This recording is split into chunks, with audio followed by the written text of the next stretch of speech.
become his home. This is Selburn Watson, also known as Spider, and here's his experience of justice, British justice, meted out here in Bristol. The authorities have always questioned his sanity, and records claimed he was a child rapist. With this reputation for the last 30 years, he's endured the most horrendous ordeal. I've had enough. 6 months ago, Selburn was promised compensation, but to date he's had nothing. Tonight, Inside Out investigates why. This is where Selburn lives. He cooks here, and incredibly, he sleeps up there. For 20 years, Selburn and his family lived in a council house in St Paul's. But 2 years ago, in a dispute over rent, the council started a campaign to evict him.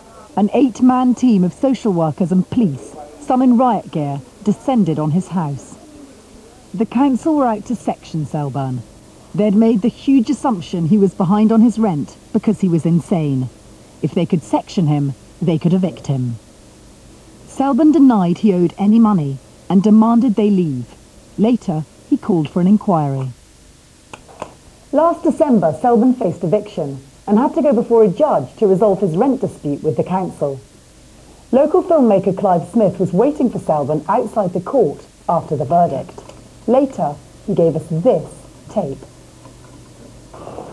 Boy, this is a sad day for British justice and any justice. Mr. Watson. Sad day for humanity. I've just heard a very shocking verdict from the judge. Selburn will be evicted in 1 hour. He has no time to lose. So you're just taking all your belongings? Well, not all, as much as I can grab. You know, it's not that I'm panicking, but I will need something to wear wherever I find myself. The police is on their way, never mind the bill. And I know when the police come what they want, what they're about. They're about confrontation.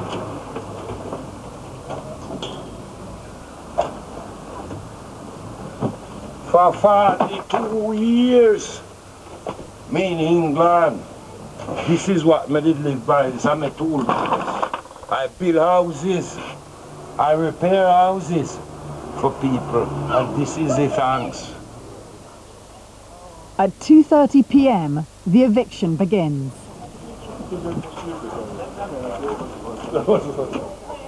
Selburn takes a front row seat as the authorities move in. And 20 Denby Street, his home for 12 years, is boarded up before his very eyes. Selburn predicts the council want him to kick up a stink so they can justify sectioning him. Is he in the attic? No, he's not. All right. Have you checked the attic? I know he's not in the attic. He's over the road, smoking his pipe. Have you checked? He does not want to. He does not want to provoke a confrontation with Vivian. So go and look up there. So was you expecting trouble in there or something? We were asked to prevent breach of the peace. Breach of the peace. Yeah. An hour later, Selburn's home is boarded up and he's out on the streets. The eviction was the second thing Bristol City Council would live to regret. First, social services had made a crude attempt to section Selburn. Now the housing department had taken away his home. This is in fact a dispute that goes back years. Selburn's problem started when he saw his council file and this note inside. The note wrongly accused Selburn of being a convicted child rapist. This can't have helped him every time a housing officer or a social worker read his file and dealt with his case. After the eviction, the council put Selburn in a refugee hostel, where the conditions were appalling and he was the only British citizen. Is that how it was?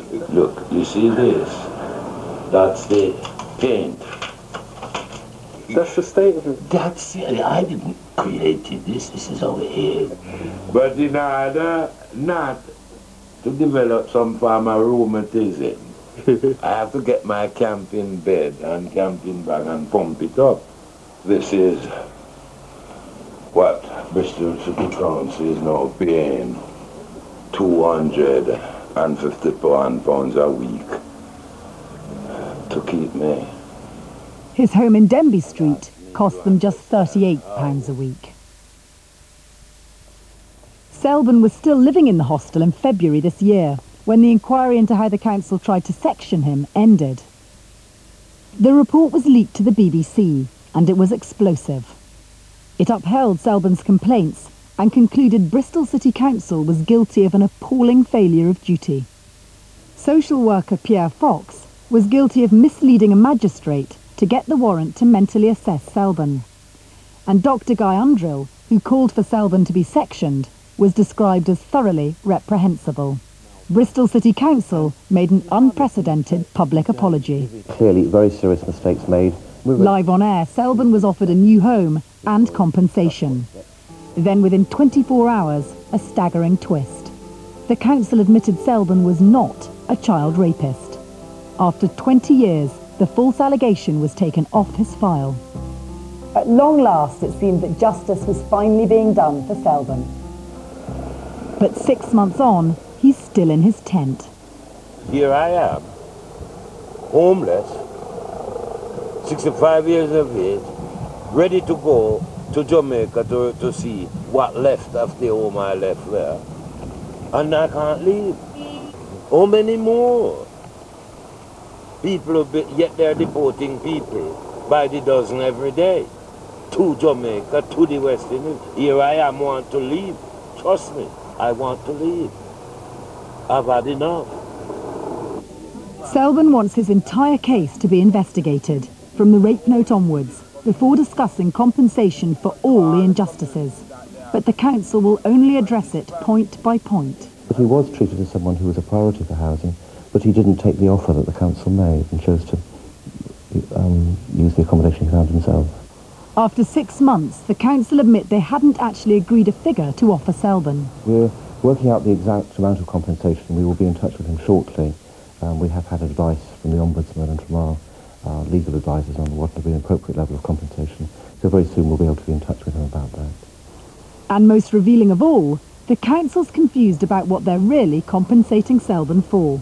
It's a very unusual one, and a very unusual circumstances. So, as you know, there was an investigation, and that was dealt with that particular way in that particular time. But we did have to take advice, because it's not ordinary compensation where you can point and say, here's damage that's been caused to someone, and you can then value that damage through our insurers. It's not that sort of compensation. But we have very nearly resolved it. Selburn has appointed lawyers to resolve the dispute, but none could help due to a conflict of interests. One weekend, Selburn shared the green in Grosvenor Road with the Big Time Youth Project, and Clive Smith called round to see him.